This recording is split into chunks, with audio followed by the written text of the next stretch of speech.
Hello दोस्तों, ये quick emergency update है। बिटकॉइन ने कल इतिहास रच दिया, $1,09,000 के पार चला गया। लेकिन उसके बाद में भी अगर आज मैं देखता हूँ तो हम में से ज़्यादातर लोग जो है खुश नहीं हैं।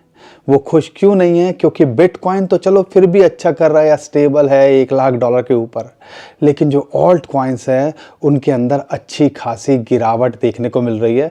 और मेरे ज़्यादातर भाई बहनों के पास में ऑल्ट कॉइन्स मतलब जो दूसरे कॉइन्स हैं। लेकिन यहाँ पर ये जो डर है ना कि ऑल्ट कॉइन्स कुछ करेंगे कि नहीं करेंगे, क्या होगा और एक्चुअल में चल क्या रहा है। और यहाँ पे डोनाल्ड ट्रंप ने कल शपथ भी ले ली, लेकिन बिटकॉइन के बारे में उन्होंने क्या बोला या नहीं बोला है उसके बारे में बताने की कोशिश करूंगा, या पूरा का पूरा जो डोनाल्ड ट्रंप का गेम प्लान लग रहा है उसको समझने की कोशिश करेंगे। और हिस्टोरिकली डाटा को खंगालते हैं तो मेरे पास में आज आपके लिए दो चार्ट हैं जो कहीं ना कहीं ये बताते हैं कि ये जो हफ्ता है ना, या एक दो हफ्ते अगर आपने गुजार लिए तो उसके बाद एक बड़ी रैली ट्रिगर होते देख सकती है। और हिस्ट्री तो यही कहती है। अब होगी कि नहीं होगी आने वाला टाइम बता ही देगा, लेकिन जिस हिसाब से माहौल बना हुआ है, दिमाग ने काम करना बंद कर दिया है और हर कोई यही सोच रहा है कि भैया मेरा रेट आए और मैं यहाँ से निकलूँ। इसलिए कहते हैं कि ऑल्ट कॉइन्स क्रिप्टो करेंसी के अंदर ना लोहे का दिल चाहिए, आम आदमी के बस की नहीं है ये जो पेन है, ये जो टॉर्चर है झेलना। लेकिन यहाँ पर जो मार्केट के अंदर टिकने की कोशिश करेगा 2025 के अंदर, उम्मीद है वो कहीं ना कहीं अच्छा करता दिख सकता है। और ये सारी चीज़ें मैं समझाने की इस वीडियो के अंदर आपको कोशिश करूँगा। लेकिन दोस्तों, सिचुएशन कैसी भी हो, हम भी आपका साथ देने की कोशिश करते हैं, तो आप भी हमारा साथ दे दिया करो, चैनल को सब्सक्राइब कर लिया करो, वीडियो को लाइक और शेयर कर दिया करो। दोस्तों, यहाँ पर अगर सबसे पहले बात करते हैं, जो एक्चुअल में कल एक बड़ा दिन था, बिटकॉइन ने $1,09,000 के पार जो है हिट कर दिया। और ऑल्ट कॉइन्स के अंदर भी एकदम से इंस्टेंटली आप कह लीजिए 1 घंटे के अंदर अच्छी खासी रिकवरी देखने को मिली। लेकिन यहाँ पर जो उम्मीद की जा रही थी कि डोनाल्ड ट्रंप अपनी स्पीच के अंदर बिटकॉइन या कह लीजिए एग्जीक्यूटिव ऑर्डर की बात करेंगे क्रिप्टो पॉलिसीज़ के लिए, ऐसा कुछ नहीं हुआ। ना एग्जीक्यूटिव ऑर्डर साइन हुआ और ना ही यहाँ पर बिटकॉइन का उन्होंने अपनी स्पीच के अंदर जिक्र किया। और जब ऐसा नहीं हुआ, मार्केट थोड़ी सी यहाँ पैनिक के अंदर आ गई और बिटकॉइन $1,00,000 के आसपास आ गया था। फिर वहाँ से रिकवर करने की कोशिश कर रहा था, लेकिन यहाँ पर अभी देखो फिर भी $1,00,000 के ऊपर मेंटेन करने की कोशिश कर रहा है। यहाँ पर कल यूएसए की मार्केट्स भी बंद थी, तो यूएस कैसे रिएक्ट करेगा उसका अभी तक आइडिया नहीं है। आज रात को पता चलेगा कि यहाँ से किस और ले जाते हैं। लेकिन जब हम डोनाल्ड ट्रंप ने बोला नहीं है, और सबको पता था अगर वो कुछ बोलेंगे तो एक बड़ा पंप, एक बड़ी हाइप होते देखने को मिल सकती है, लेकिन ऐसा क्यों नहीं हुआ? कहीं ना कहीं ये इनका कोई खेल तो नहीं है। अब वो क्यों? क्योंकि यहाँ पर लगभग 20,000 बिट, अगर इथेरियम की बात करते हैं, उन्होंने पिछले ये जो उनकी कंपनी है वर्ल्ड फाइनेंस लिबर्टी करके, उन्होंने खरीदे। और यहाँ पे 47 मिलियन जो है डॉलर के व्रैप्ड बीटीसी भी उन्होंने कल खरीदे, जब ये सारा कुछ चल रहा था कि भैया सेरेमनी होनी है, वो प्रेसिडेंट बन जाएंगे। और यहाँ पे लगातार वो लिंक हो, आवे हो, दूसरे ईएनए हो, ये सारे कॉइन्स खरीद क्यों रहे हैं, या उनकी जो कंपनी है वो खरीद क्यों रही है? आप थोड़ा समझने की कोशिश कीजिए। हो सकता है इसीलिए शायद उन्होंने जिक्र नहीं किया कि यहाँ पर हम थोड़ा सा मार्केट के अंदर थोड़ा डिप में जो है बाय कर सकें। जब हम क्रिप्टो प्रो प्रेसिडेंट बोलते हैं तो कहीं ना कहीं उनसे उम्मीद तो करेंगे ना, या वो भी अगर खरीदना चाहते हैं तो कोशिश करेंगे कि डिप में बाय कर सकें। शायद ऐसा कुछ लगता है, ये करने की कोशिश यहाँ की जा रही है। लेकिन माइकल सेलर ने भी थोड़ा हिंट दिया है और हमें उम्मीद है शायद आने वाले दिनों के अंदर ये भी पता चले कि उन्होंने या आज या कल के अंदर अनाउंस करते दिखे कि यहाँ पर उन्होंने और बिटकॉइन खरीद लिए। लेकिन जिस हिसाब से स्टेट्स है ना जो यूएसए की, वो रिज़र्व की बात कर रही है, कहीं ना कहीं लगता है लगातार कोई नई नई स्टेट्स निकल के आ रही हैं जो रिज़र्व में बिटकॉइन को लाने की बात करती है। कहीं ना कहीं लगता है बहुत कुछ चल रहा है। तो उम्मीद की जा रही है, चलो कल ना सही, आने वाले कुछ दिनों के अंदर या 1-2 महीने के अंदर क्रिप्टो करेंसी के लिए बहुत कुछ होता यहाँ पे आपको देखने को मिल सकता है, या पॉलिसीज़ के अंदर कुछ ना कुछ चेंज होते देखने को मिल सकता है। साथ के साथ में जो सिक्योरिटी एक्सचेंज कमीशन के गैरी गैंसलर है, उन्होंने भी ऑफिशियली रेजिग्नेशन दे दिया। सिक्योरिटी एक्सचेंज कमीशन ने भी ये कंफर्म कर दिया है। तो यहाँ पर चीज़ें चेंज हो रही हैं, लेकिन हमें लगता है कि यार उस दिन बहुत बड़ा दिन था, कुछ बड़ा हो जाता तो मज़ा ही आ जाता।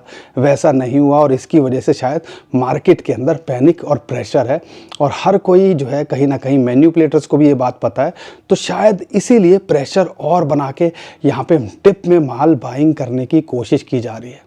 ये सारी चीज़ें चल रही हैं, हमें दिख भी रही हैं, लेकिन जब डर लगता है ना, डर का माहौल होता है, तो दिमाग के अंदर ये सारी चीज़ें समझ में नहीं आती, एडजस्टमेंट नहीं कर पाती। तो यहाँ पर रात को यूएसए की मार्केट जब खुलेगी, बिटकॉइन ईटीएफ वाले क्या करते हैं, शायद उससे एक आइडिया लग सकता है।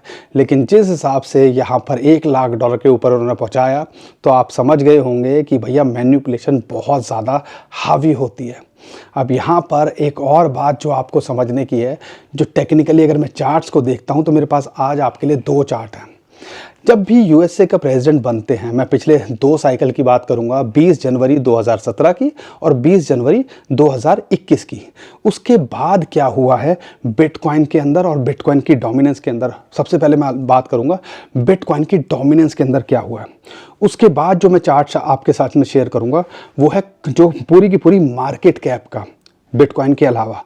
तो उस मार्केट कैप के अंदर क्या हुआ है, तो यहाँ पर अगर मैं सबसे पहले बात करता हूं यहाँ पर बिटकॉइन की डोमिनेंस के अंदर क्या देखने को मिला, अगर इसको हम देखते हैं तो यहाँ पे हमें एक अच्छा आइडिया लगता है कि जब भी जो ये सर्कल दिख रहा है ना, रेड सर्कल, ये है जब 20 जनवरी, तो कुछ हफ्तों के अंदर ही यहाँ पर फिर बिटकॉइन की डोमिनेंस गिरनी शुरू होती है। ऐसा ही हुआ था 2017 के अंदर, और फिर 2-3 महीनों ने बहुत ज़बरदस्त खेल किया। ऐसा ही 2021 के अंदर अगर हम देखते हैं, यहाँ पर थोड़ी उधेड़ बुन होती रही, ऊपर नीचे होती रही, और उसके बाद जैसा गिरी उसके बाद सीधा 40 पे आके ही रुकी।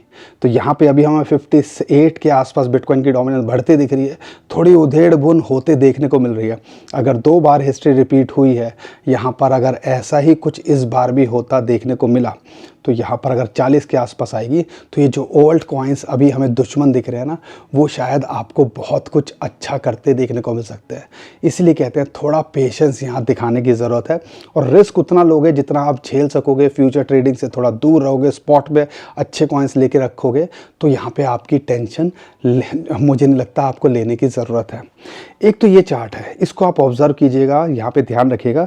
लेकिन जो दूसरा चार्ट है वो और ज़्यादा इंटरेस्टिंग है, वो है बिटकॉइन की। अगर हम टोटल मार्केट कैप लेते हैं और उसमें से बिटकॉइन की मार्केट कैप को हटा देते हैं, तो क्या हुआ है, जब भी 20 जनवरी को यूएस प्रेसिडेंट ने ओथ ली है, उसके बाद में अगर आप देखते हो कुछ 1-2 हफ्ते के अंदर थोड़ा सा यहाँ पे रहता है डामाडोल सा।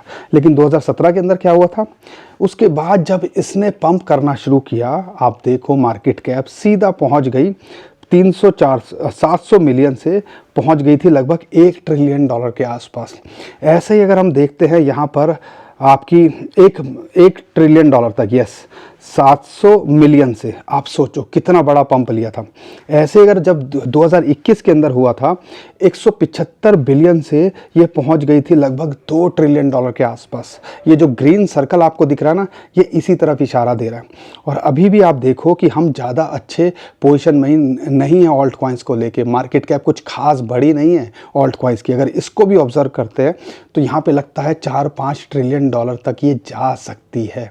अब यहाँ पर आपको 2 चीज़ें और देखनी है। ये तो मैंने बताया जब यूएसए के प्रेसिडेंट ओथ लेते हैं उसके कुछ 1-2 हफ्ते के अंदर, या वहाँ से जो शुरुआत होती है एक बुल रैली की, वो बात करिए। लेकिन अगर टेक्निकली भी देखते हो, यहाँ पर 2 ब्रेकआउट देखते हैं। पहला ब्रेकआउट जब चैनल को इसने ब्रेकआउट किया था, उसके बाद हम जा चुके हैं फिबोनाची की रेशियो 0.618। वहाँ पर इसने 2021 में होवर किया था, टिकने की कोशिश की थी, और उसके बाद पंप लगाया था। ऐसा ही कुछ अभी भी हमें यहाँ देखने को मिल रहा है।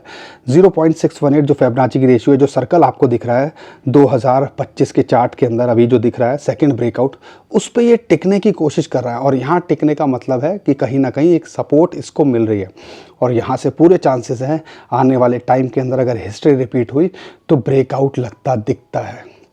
अब ये चार्ट्स तो ये बोलते हैं, माहौल कुछ और बन रहा है। ट्रंप ने बात करी नहीं बिटकॉइन की, लेकिन उनकी जो कंपनी है वो बिटकॉइन खरीद रही है, इथेरियम खरीद रही है, पिछले 1 हफ्ते से लगे हुए हैं। तो अब बताओ क्या देखूं, क्या समझूं और क्या मानने की कोशिश करूं।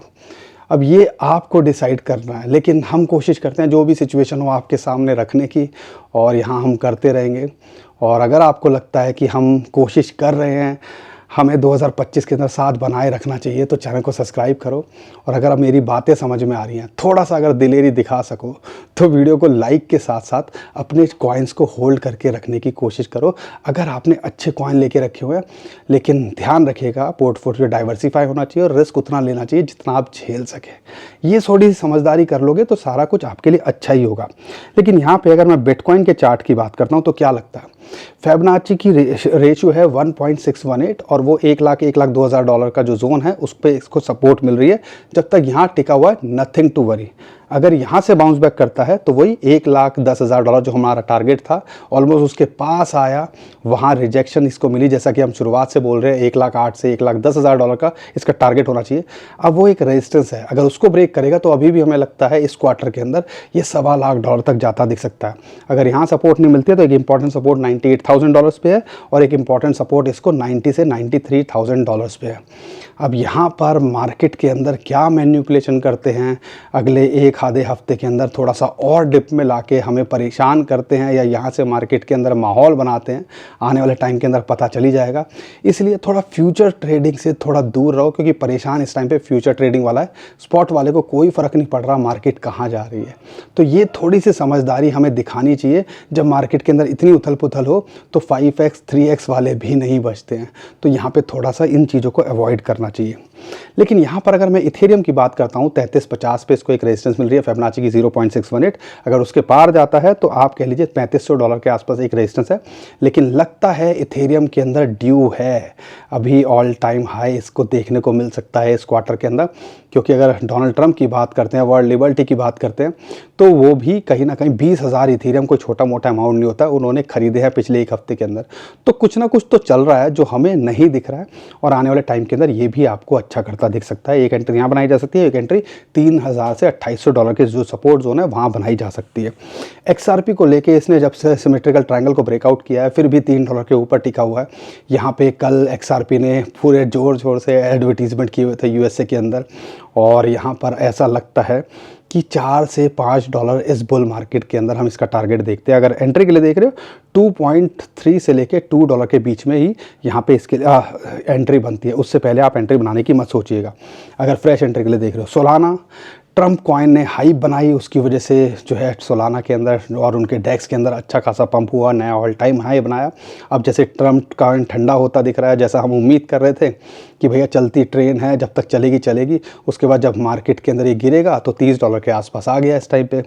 अब यहाँ पर वही चीज़ सोलाना के साथ हुई, जब तक उसके अंदर बहुत सारा वॉल्यूम आ रहा था वो भी पंप कर रहा था, और अभी $240 के आसपास है। तो $260 जो इसका ऑल टाइम हाई है, अब तो 280-90 इसका ऑल टाइम हाई है, इसको पार करेगा तो अभी भी हमें लगता है $400 से $500 का इसका जोन होना चाहिए इस बुल्ड मार्केट के अंदर। अगर एंट्री के लिए देख रहे हो, वही $200 और $170 पे ही हमारी एंट्री बनती है। कार्डानो के लिए अगर मैं बात करता हूँ, $1 के नीचे यहाँ एंट्री बनाई जा सकती है और $0.8 इसके लिए एक अच्छी एंट्री का मौका हो सकता है आने वाले टाइम के अंदर। 1.2 से लेके $1.8 शॉर्ट टू मिड टर्म के अंदर, और लॉन्ग टर्म में देख रहे हो तो ये अपने ऑल टाइम हाई को छूने का पोटेंशियल रखता है। पॉलीगॉन पोल के लिए भी बहुत सारे लोग पूछ रहे हैं, मैटिक जिसको बोलते थे, $0.45 के नीचे मिल रहा है, तो यहाँ पर इसके अंदर एंट्री बनती है। एक सपोर्ट जोन यहाँ पर है, एक एंट्री यहाँ, एक $0.4 के नीचे आ रहा है, तो बनाने की कोशिश कीजिएगा। अगर बुल मार्केट की बात करते हैं या अभी शॉर्ट टू मिड टर्म में अगर माहौल चेंज होता है जैसा चार्ट कह रहे हैं, तो ये भी 20-50-100% का पोटेंशियल रखता ही है शॉर्ट टू मिड टर्म में। आर्बिट्रम के लिए बहुत सारे लोग पूछ रहे हैं, तो 200 डे मूवी इसकी यहाँ सपोर्ट मिल रहा है $0.68 के आसपास। यहाँ पर एक एंट्री यहाँ बनाई जा सकती है और एक एंट्री $0.6 के नीचे आ जाए तो एंट्री बनाने की कोशिश कीजिएगा। अगर मार्केट में रिवर्सल आएगा तो ये भी आपको अच्छा करता दिखेगा। इसका टारगेट $1 से लेके $1.3 शॉर्ट टू मिड टर्म में, और अपने ऑल टाइम हाई को भी छूने का पोटेंशियल रखता है। ऑन्डो के लिए बहुत सारे लोग पूछ रहे हैं, अच्छा खासा पंप लिया, $1.5 के पार भी पहुंच गया था $1 के आसपास आने के बाद में।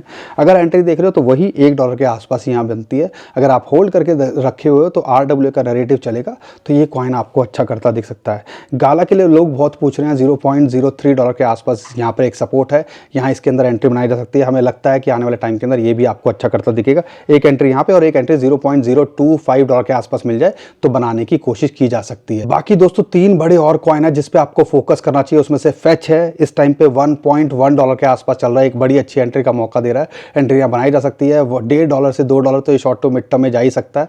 ये भी नए ऑल टाइम हाई बनाने का पोटेंशियल रखता है। लेकिन जिस रेट पे है ये सारे कॉइन्स एक अच्छे लेवल पे हैं, तो हमें इनको इग्नोर नहीं करना चाहिए। ऐसे ही एप्टॉस की बात करते हैं, वो भी $8 साढ़े $8 के आसपास चल रहा है, तो इस रेंज के अंदर इसके अंदर भी एक एंट्री बनाई जा सकती है। लॉन्ग टर्म में ये भी आपको अच्छा करता देखने को मिल सकता है। नियर प्रोटोकॉल $5 के नीचे आ गया है, एक अच्छी एंट्री का मौका ये भी दे रहा है। और यहाँ पे आप कह लीजिए $5 से $4 के बीच में एक सपोर्ट जोन इसके लिए बनी हुई है। और यहाँ पर अगर यहाँ पर एंट्री बनाई जा सके तो एक अच्छी अपॉर्चुनिटी है। ये भी लगता है कि 50 से 100% शॉर्ट टू मिड टर्म के अंदर देखे जा सकता है, और ये भी अपने ऑल टाइम हाई को छूने का पोटेंशियल रखता है। बाकी दोस्तों आपका कोई कॉइन हो तो आप हमें कमेंट में ज़रूर बताइएगा, लेकिन हमने कोशिश की है ज़्यादातर जो कॉइन्स हैं डिप के अंदर हैं उनको आपके साथ में शेयर करें। लेकिन मुझे पता है बहुत सारे कॉइन्स अभी भी आप जो होल्ड करते होंगे, जो लगातार हमसे पूछते हैं, हमने वो कवर नहीं किए हैं, तो कमेंट करिए, हम कोशिश करेंगे आने वाली वीडियोज़ के अंदर उनको भी कवर करने की। और अगर आपको हमारी वीडियो पसंद आई हो तो वीडियो को लाइक, चैनल को सब्सक्राइब कीजिए।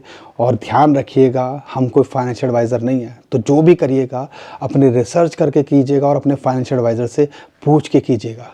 लेकिन यहाँ पर अगर थोड़ा सा दिल पक्का करके चलो, 2025 में सिर्फ हमें टाइम बिताने की कोशिश करनी है, और वही चीज़ हम करने की कोशिश कर रहे हैं। जो हमने झटके देखे हैं ये तो कुछ भी नहीं है। हमने 2016-17 के अंदर जो झटके देखे हैं, 2020 के अंदर जो झटके देखे हैं, आप कह लीजिए 2021-22 के अंदर जो झटके देखे हैं, उसके सामने तो ये कुछ भी नहीं लगता है। लेकिन बस टाइम बिताने की ज़रूरत है। जब वो वक्त गुजर गया तो ये वक्त भी गुजर जाएगा। उम्मीद करता हूँ आपको हमारा कंटेंट अच्छा लगा होगा। वीडियो को लाइक ज़रूर करके जाइएगा, चैनल को सब्सक्राइब और शेयर ज़रूर करिएगा। बहुत मेरे भाई बहन परेशान होंगे, उनको कुछ फ़ायदा हो पाए। अभी के लिए विदा लेता हूँ। खुश रहिए, मुस्कुराते रहिए, कमाते रहिए। आपका दोस्त पंकज। थैंक यू, नमस्कार, धन्यवाद।